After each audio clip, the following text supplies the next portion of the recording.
Welcome to the Franchise Freedom Podcast, where you can escape the corporate trap through franchise ownership. Can you share, maybe kind of putting it all together and to kind of round out the show, maybe a recent success story where you were able to, and we'll keep it in the franchise space, where you were able to help the franchisor, franchisee, or even both really turn things around specifically with SEO? There's a lot of success stories. I mean, I think about there's the biggest one that pops in my head immediately. It's not the most recent. There's some recent ones, but it's all the same story. Right. A lot of times, a brand usually engages with me because they're not feeling like they're getting the results from whoever they're working with. That's Right. usually the case. And then somebody says, "Oh, you need to talk to Lonnie or whatever," and they go, "Okay, Lonnie, let's get on a call." And the first thing I do is I go look at their website, right? And I have tools that evaluate it and give me a sense of what they've done. I can see all the history. I mean, it's not 100% of it, but 80% I can see with these tools. And I go, okay, I piece together.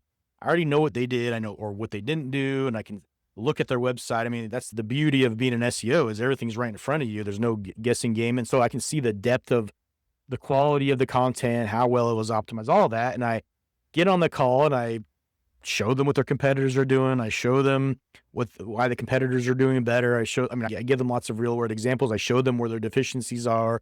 And then they, again, a lot of other agencies do the same thing, and it's easy to poke holes in stuff and say things and whatever. So I would take that with a grain of salt if I was a brand, but I take it very seriously and think I give a lot of great advice and give a lot of direction. So I do that. And then they say, "Okay, Lonnie, I trust you for whatever reason. I like what you're hearing or recommend it. You're referred by the right people or you have a track record, whatever it may be." And they go, "Give it a shot." And then I would inherit the site and get all my access to it. And a lot of times I'm inheriting websites from very well-known marketing agencies. I mean, you name them, I know them. And I hate poking holes in their stuff because, we're still all marketers and we're all on the same team at some capacity. But I also see what they've done and the reason why there's no lack of results. So I have to poke holes so the brand knows that there's deficiencies here, right? So I take them over and work on the franchisee's location page. I do things like I mentioned earlier. I delete blogs.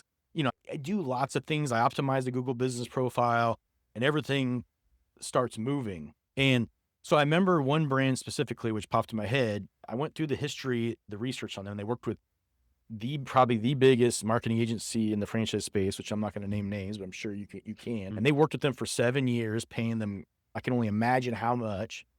And there was 50 plus franchisees in the system. And they probably grew like 1% a year, right? 2% a year. And this is just on the SEO side. And I look at it and the brand I was talking to said, "Oh, they just kept saying SEO takes time. SEO takes time." And I'm like, "Oh, I hate saying that myself." The famous, it does take time, but there's just never But 7 years, Yeah. 7 years of it taking time. But I know it. They went to every month. They're like, "Look, there's a little bit of improvement, but it's just minuscule." And then I go look at the leads. So I not only can see the rankings and the traffic and the clicks, but then what matters here is, are they making sales? They're generating leads. So I dive into that data and I was like, okay, you guys are generating about 500 leads a month, which is great. And in a round number, when you divide that by 50 Zs, that's 10 leads a month, which is still not bad. But 7 years, and I can only imagine how much money is being spent. What's the ROI on that? So long story short, we did a pilot with 5 Zs, and just those 5 they were generating 50, 60 leads a month. They not right away. They generate 20 or 30, and then it turns into 40, 50, and then 60. Wow. And at some point after around a year, they're generating about 100, somewhere around the range of 80 to 120 leads a month, depending on the territory and the Z and things like that. What they were getting the year. Wow, that's impressive. That was the end result. So when it's all said and done, those 5 pilots, started telling all the other Zs and all the other Zs, "I want to do this too." And, we did this big announcement, and, I explained to everybody what we do and how we're doing it and those early results. And every single franchisee came to the table. And so we just applied it to everybody. And 18 months into the campaign, I did a town hall with the brand and went over the results just so everybody can see it.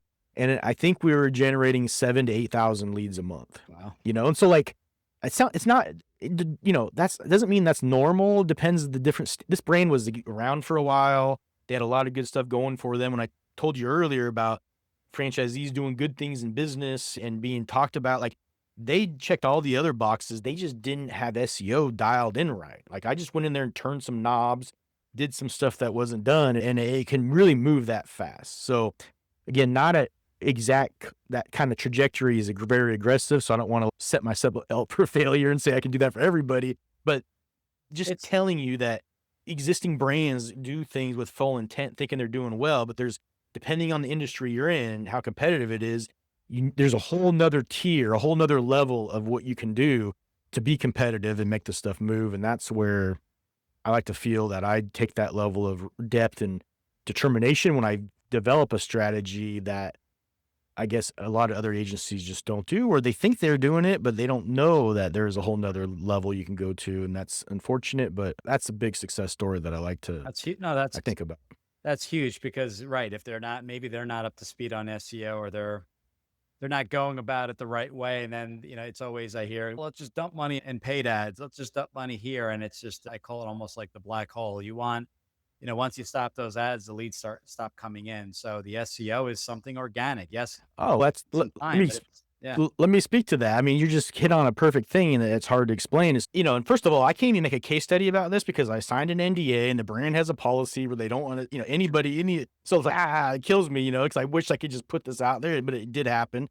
But what's worse is then they sell to private equity, and then private equity goes, "Oh, we have our own agency." So that own agency takes everything over, and so I just keep watching it, and everything just keeps moving. And I see them add new franchisees, and guess what? Those new franchisees aren't moving, Right. and Yeah. all the existing, the 50 I worked with turned into 80 over that 18 months. They all have enjoyed all this and are just killing it. And then I can just imagine the conversations they're having in there going, why aren't the new ones moving at that rate? But, so it just kills me when that type of scenario happens, but it's, Sure, still that's feels common. good when Yeah. it does happen for sure. But no, that's really helpful, and that's one thing where my focus has been, just really putting good content. I'm national, so there's a lot there. It's hard to really focus on one area, but yeah, now learning every day and trying to apply as much as we can. I know we went a little bit over. Last question I like to ask everyone that comes on the show: fun fact. I don't know if you remember what you put down. I We'll see don't. if it's different. I sometimes I lost my spot over here. I'll ask a fun fact, and it's, wait a second, we're going in a different direction. Something about Mexico. Oh, okay. Yeah, that's what popped in my head. I lived in Mexico for 10 years. I still have a house down there. And, you look at me and I don't look like the stereotypical guy that would have lived in Mexico. But for a long time there, I was in Southern California and, got sick of just the grind of, making a living just to survive in a high dollar area like Orange County, as it's pretty expensive to live there.